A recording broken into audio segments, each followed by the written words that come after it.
And of course, finally, this brings us to feminist approaches towards consumption.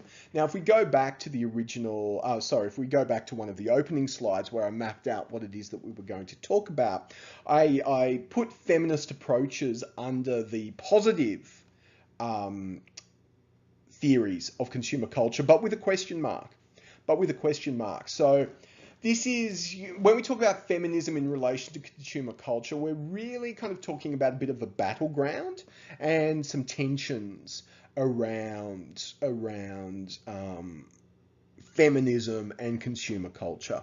Now, from the outset, we said it last week, we'll say it again, consumption is gendered.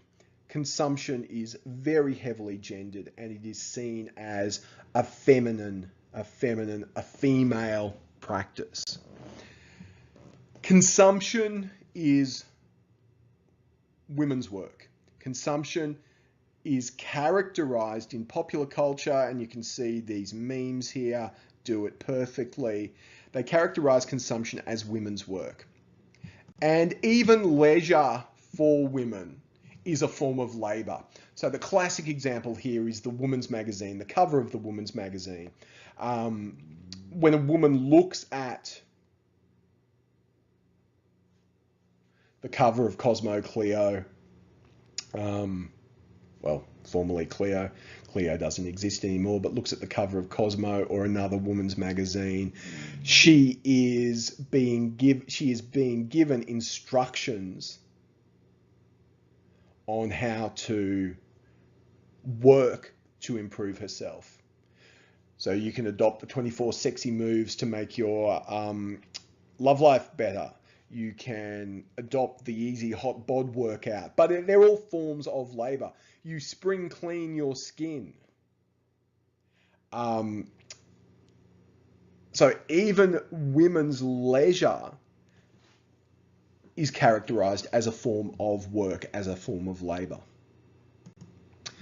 But we can also see gender as performance. So Judith Butler talks about the idea of gender as an example of performativity. And again, someone like Caitlyn Jenner, and we'll talk about the Kardashians in coming weeks, but the prominence that someone like Caitlyn Jenner has given to the idea of gender fluidity and transgender people demonstrates that gender is something that can be played with. Gender is not as fixed as we once might have believed that it was. Now, women have been dressing like men and men have been dressing like women for centuries. So it gives the idea, that really stresses the idea that while our sex is biologically grounded in terms of, our genitals, our hormonal makeup, etc., our gender is something that can be played with and used as a type of performance. So thinking in terms of the first assignment, if you're interested in doing the third question in relation to fashion as a form of adult play, women's fashion in particular as a form of adult play, we're starting to explore some of those ideas that gender fluidity allows a certain amount of power for women. So to wrap up, I want to stress that many of the theories of consumer culture that we've explored in this podcast, whether we're talking about the negative versions or the positive versions, they're really variations on a theme.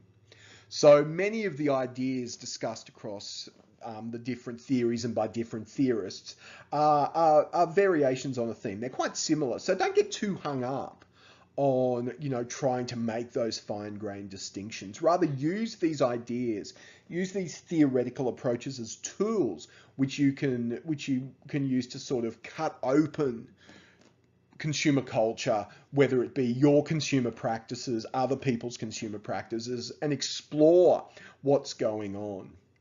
So the theories that we've spoken about focus on consumer culture either as a tool of social control or as a form of liberation. So the negative approaches to consumer culture, seeing it as a form of social control, and the positive, seeing it as a form of liberation. But there's a tension between those two approaches, which is captured by feminist theories of consumption. So feminist approaches to consumption, on one hand, see consumer culture as kind of inherently exploitative, but on the other hand, see consumer culture as a space of play, as a space of performance.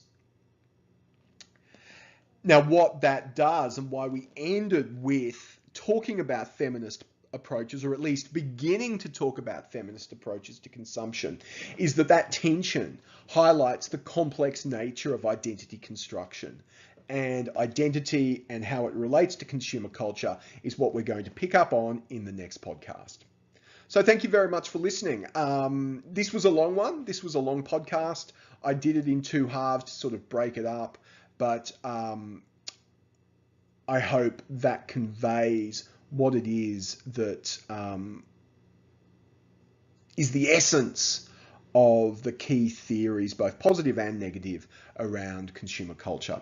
So thanks for listening, and again, we'll see you in Shoots.